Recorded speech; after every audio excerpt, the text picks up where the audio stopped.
এবার মঙ্গলবারের বিশেষ আয়োজন এক্সপ্লেইনার।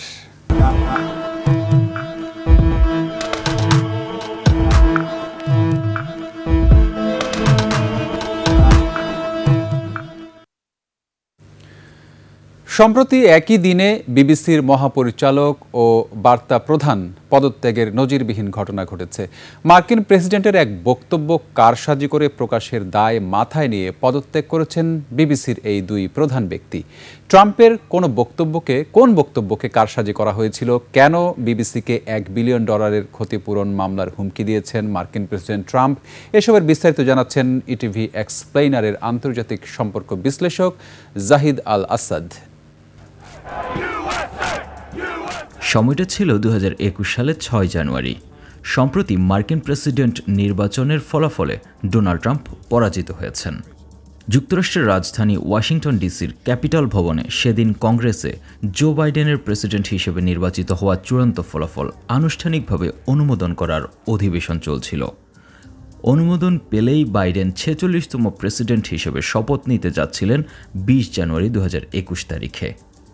এমত অবস্থায় ট্রাম্প নির্বাচনে কারচুপির অভিযোগ এনে হোয়াইট হাউসের কাছেই সমর্থকদের উদ্দেশ্যে ভাষণ দেন। তিনি ভাষণে সমর্থকদের ক্যাপিটলে যাওয়ার আহ্বান জানান। ট্রাম্পের সেই আহ্বানে সাড়া দিয়ে ট্রাম্প ভক্তরা মার্কিন কংগ্রেস ভবনে নারকীয় তাণ্ডব চালায় এবং সেখানে কমপক্ষে 6 জন নিহত হয়। বিবিসির সাথে ডোনাল্ড ট্রাম্পের সমস্যাটা সৃষ্টি হয়েছে ট্রাম্পের ওই ভাষণের ক্লিপ পরবর্তীতে প্রচার করাকে নিয়ে।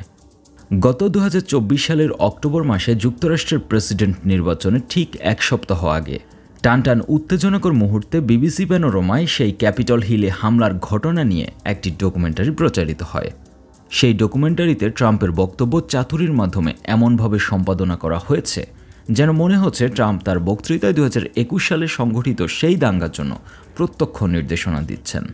কিন্তু বাস্তবে ট্রাম্প নম্র ও অহিংস ভাষায় তার সমর্থকদের ক্যাপিটলে যাওয়ার জন্য আহ্বান জানিয়েছেন। আমরা ক্যাপিটলের দিকে যাচ্ছি, আমি সেখানে তোমাদের সাথে থাকব এবং আমরা লড়াই করব। আমরা সেখানে লড়াইয়ের মাধ্যমে দোজখ নামাবো। তুমি যদি সহিংসভাবে না লড়ো তবে তোমরা দেশ ফেরত পাবে না। আমরা ক্যাপিটলের দিকে যাচ্ছি এবং আমাদের সাহসী সিনেটর ও কংগ্রেস সদস্যদের উৎসাহ দেব। Congressmen and women, and we fight like hell, and if you don't fight like hell, you're not going to have a country anymore. বিবিসির এই কারসাজি তুলে ধরে আরেকটি ব্রিটিশ গণমাধ্যম।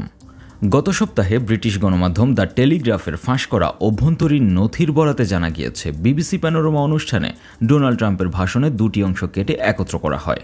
ফলে মনে হচ্ছিল ট্রাম্প ক্যাপিটল হিলে দাঙ্গার নির্দেশনা দিচ্ছেন। এই ঘটনা সামনে আসার পর সাথে সাথেই নড়েচড়ে বসে বিবিসির ব্যবস্থাপনা পর্ষদ।